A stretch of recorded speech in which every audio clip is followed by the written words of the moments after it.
Hello, I'm Phoebe, or Ingrid in the SCA, and I've been doing a series of how-to videos that we're going to slowly put together a tunic. Um, I know I need to get the cutout video together, but I'm I mentioned during the videos I am really slow to cut out because it's my absolute least favorite process. So I promise I will do it. It will be either tomorrow or the next day that you guys will get that available so we can continue on our quest. But somebody asked me a very good question that I think is a good step in between getting your pattern and getting your cutout, which is how big do I make my neck hole? And I gave her a really standard SCA response, which was, well, so get a tunic you like, and get the neck, and then put a piece of paper in there, and trace it so that you have the neckline of your favorite neckline. That's one way to do it. And that was what popped into my head when I was talking to her. I also remembered another wise piece of advice, which is find a plate. If the plate's about the size you think your neck hole should be, your plate's great. And so I would do that. And I'm sure a lot of you remember the necklines that are like, oh, do I have to here and do a boat because it's what you do. Now, with some men who have pronounced trapezoids, you might opt for that if you don't feel comfortable adding a gore there. But we're not doing that type of neck template today. Today I'm going to teach you guys how to make the simplest and yet most versatile tool I have in my sewing room. It is this. I know this doesn't seem like much. This actually works for Rothgar as well. This is my neck template for a neckline that goes about to my clavicle. Rothgar, who I often make kosovorotka or a side necked rubica for him, he likes a tight neck with a collar. This is also the perfect size for that. Now, you might not get that lucky. You probably are married to somebody who's like yoked or, pencil neck. I'm not sure, but I got really lucky with that. Now, if Rothgar wasn't the same size as me, wouldn't have mattered. I would have been able to use this very simple step and made him his own template. So you're gonna need a couple things. You will need paper, pencil, eraser, my favorite thing. You will need to know how big you want your neckline to be. If you don't know, grab yourself a measuring tape, drape it around your neck, and where it touches and you like where that neckline sits, that's where we're going to go, and that will be the measurement of your circumference, which is the distance around a circle. You may have one of these in your house. It's called a compass. If you don't, that's okay. You don't actually need one. This is just a very easy way to get a circle with just one measurement. But don't worry, I'll show you how to do the other way, although you probably will remember that from also when you were learning about circles. So, let me see if I can figure out how to get my paper on your screen. Is that gonna work? No. Okay. Hold on. Alright, let's see if I can do this without confusing anybody. If I do, yes! If not, no surprise, I confuse myself. So, you may have to I had to reach way back into my mind to remember this formula, but circumference is equal to pi times your diameter. I, of course, would shorten this to C equals pi d. So, to solve an equation, you need to have a known value. We know that the neckline we want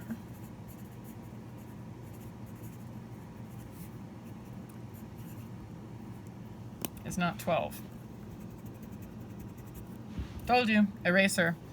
We know that the neckline we want is 17.25.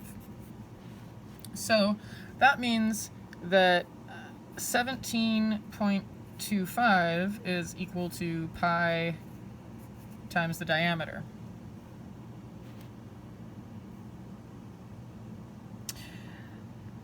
Now, to get pi alone, or to get diameter alone, we're going to divide by pi. And what that actually gives us is our diameter equals roughly 5.49. If you don't have a scientific calculator, you can replace pi for 3.14. So I know my diameter is 5.49. If I don't have, and we're going to actually round that up to 5.5.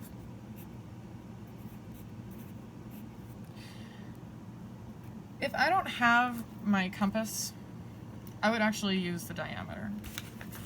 I would come over here and I would find my spot. That's my center spot.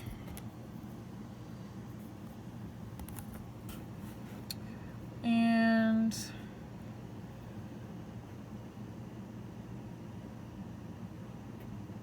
I would just make my line of my half of 5.5, which would be 2.75. So I would just make my line here to 5.5, and then I would do the same. Make sure that's in the right spot.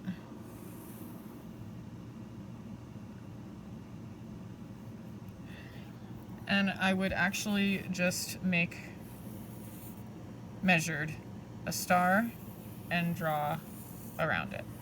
Now, that's a very easy way to do it if you don't have a compass. Now, to use a compass, you actually need your radius, and your radius is equal to 1/2 of your diameter. So I'm going to divide this in half, and I'll have 2.75 inches. Now, in everything else that you do, you add seam allowance when we're sewing. We're like, okay, this is my line, but I'm gonna sew, and I know that 1/2 inch of my fabric is gonna be sewn in there, so I'm gonna add 1/2 inch so that I have enough. Necklines are the opposite. You are gonna be making the hole bigger when you sew it. And so you actually need to subtract 1/2 inch from your desired circumference, or your desired radius, so that you cut the hole out smaller than you want it to be. Because if you cut your hole out at the exact circumference you'd want it to be, your neckline would be even bigger and it wouldn't sit quite right. So my seam allowance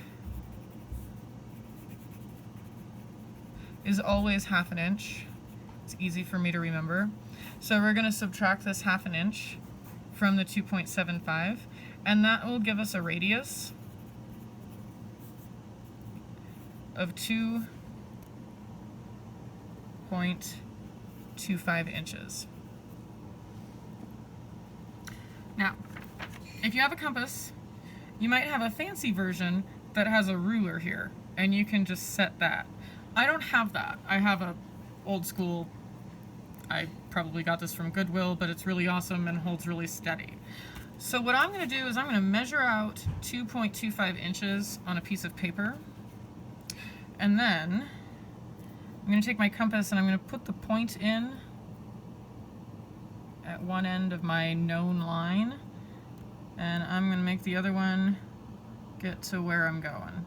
So now I know that my radius here for my compass is at 2.25 inches at the biggest part. So we're going to come back to our blank paper, we're going to pick our spot, and we're going to draw this lovely circle. Yay! Now, as you can see from the circle I drew next to this, my art is expressionistic, if anything.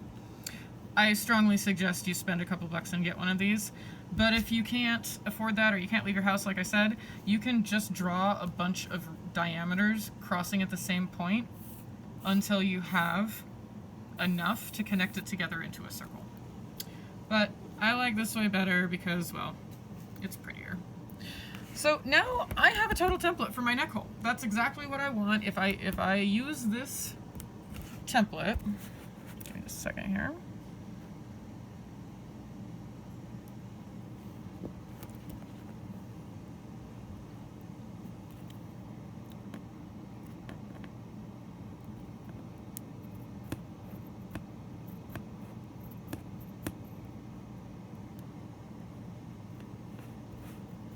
I'm gonna darken it here and here so that I know where the exact line is, because I'm just gonna draw that in half, because I'm gonna label this so that I'll always know what it is. So I'm gonna make sure that I know that my seam allowance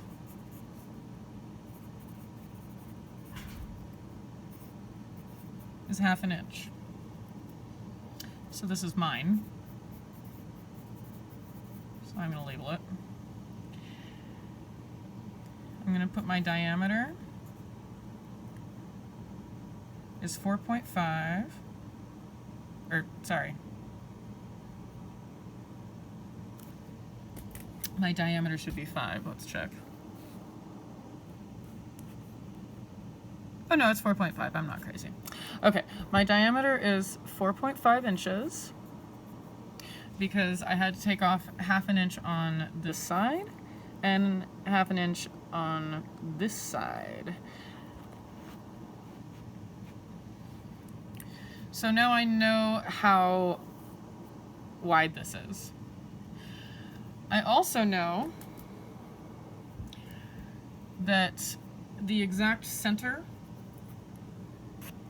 of this circle is right here and right here. So now I'm going to draw my little line between the two.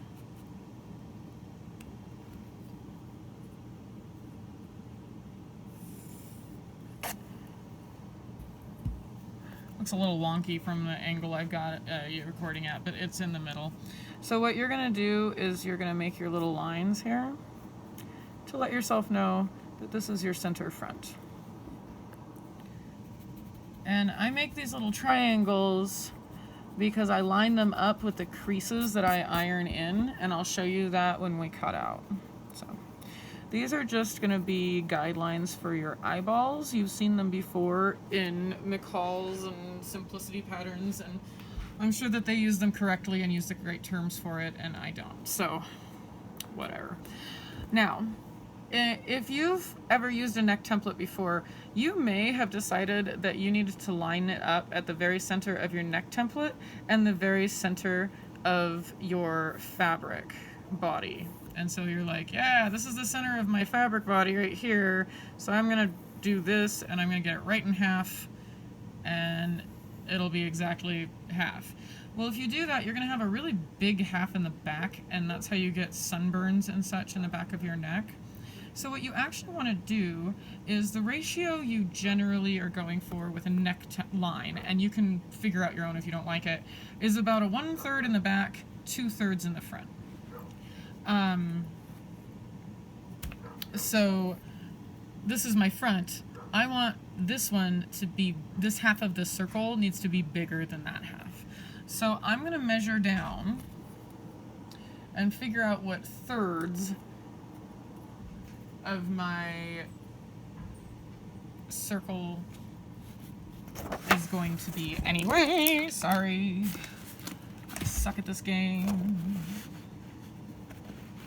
Alright, so I know that this is 4.5 inches wide. So I have 1 inch, 2 inch, and a quarter, 2 inch and a quarter. So I know that 1/3 of this is going to be 1.5 inches, because I just divided 4.5 by 3. And you can check your work pretty easily. Come in here, you mark your 1.5 inches, which I didn't because I'm bad at that. This is what happens when I try to draw through a camera. Alright, I marked my 1.5 inches, because there you've got your 1.5 inches, you've got another 1.5 inches, and then, oh look, 1/3 1.5 inches. So we've got this guy right where we want it, and then we're gonna make it even. You do you to figure out how you're gonna figure that out. What I do is I measure this line is your shoulder line. And you'll line that up. If you have a seam, you'll line it to the shoulder seam.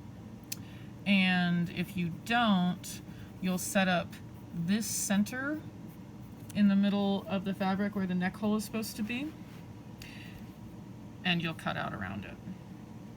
And that is how you make a neck template that will do wonders for you in life, and may help you make tunics without wanting to throw something out the window. I hope this helped, and I will get the next one out to you as soon as I can.